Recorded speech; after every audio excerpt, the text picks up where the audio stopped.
Bismillah ar-Rahman ar-Rahim. The misconception that we are going to discuss today vis-a-vis Islamic customs and etiquette is the common notion which prevails amongst Muslim circles is that one must not initiate salutations for the Jews and the Christians. It is said on the authority of a hadith of the Prophet that one must not initiate salutation, one must not say salam to the Jews and Nasara by initiating the salam.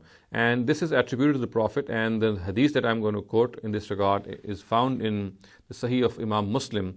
The words are, it is reported by Abu Huraira. He says that the Prophet said, La tabda'ul Yahuda wal Nasara bis salam, which means that do not initiate the salutations or saying salam to the Jews or the Christians, neither to the Jews nor the Christians. So on the basis of this narrative, it is construed that Muslims must not initiate saying salam to the Jews and the Christians.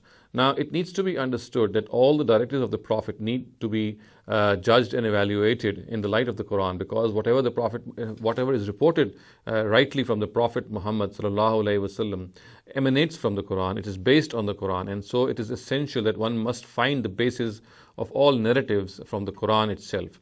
Now, if we study the Quran, we come across a very, very important law which is mentioned in the Quran vis-a-vis the messengers of God or the Rasuls of God. Regarding this law, the Almighty says that people who intentionally deny the truth, people who in the times of the messengers of God intentionally deny the truth, they are punished in this very world.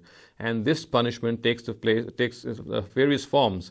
And therefore, people on the other hand who profess faith in the messengers of God, they are rewarded in this very world, so that this worldly reward and punishment, or this miniature day of reward and punishment, can become a substantiation and corroboration of that greater reward and punishment which has to take place one day for all of us. So in other words, in the times of the messengers of God, the Almighty, through His messengers and through the companions of these messengers, He punishes people who intentionally deny the truth. And these people who intentionally deny the truth, they are pinpointed not by the messenger, neither by his companions, but by the Almighty Himself. The Almighty Himself says that people who have intentionally denied the truth, He pinpoints them, He actually determines them who they are. And for them, there are certain laws, there are certain directives which are stated in the Quran and which are very stern, in fact.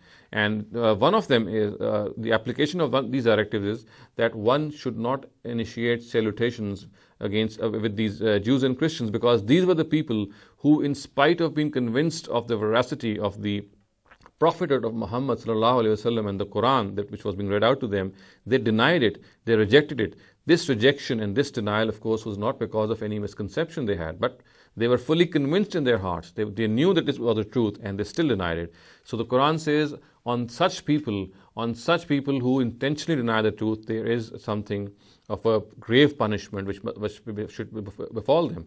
And therefore, if this befalls them, then in line with this, the Prophet himself said that since these people do not deserve any salam or any prayer of peace, because they are the people who have intentionally denied the truth, he is reported to have said these words. And as I said, these words are absolutely correct, but they have a particular context, and this context is that this particular narrative relates to the Jews and Christians of the times of the Prophet, because it was only about them that it could have been known that they had intentionally denied the truth. Jews and Christians which have come later, of course, about them we can have no knowledge whether they are intentionally denying the truth or not. We, of course, know that the truth is being conclusively conveyed to them, but whether it has been conveyed to a particular Jew or a Christian, this is something which is solely dependent on Wahi or revelation of God. And after the institution, Wahi and revelation has been terminated, one has no knowledge, one can have no knowledge to decipher this or to know of this. So therefore, the Jews and Christians of today do not fall in this category. They can be classed as non-Muslims, but they cannot be classed as people with whom this narrative relates. In other words, this narrative and a whole category of other narratives and other directives of the Quran, which show the sternness to the Jews and Christians and the mushrikun as well, relate to the Jews and Christians of the times of the Prophet Muhammad, because they had intentionally denied the truth, and because this intentional denial could be known through wahi in those times, and this no longer is the case. So therefore, this narrative has a very, very specific connotation. It cannot be extended. Today, Muslims, when they meet Jews and Christians, there is absolutely no harm in saying Assalamu alaikum to them. And this is like wishing peace for them and making this request to God that if they have any legitimate excuse, then God please accept it. So therefore, this narrative does not relate to present Jews and Christians. أقول قولي هذا واستغفر الله لي ولكم ولسائر المسلمين والمسلمات.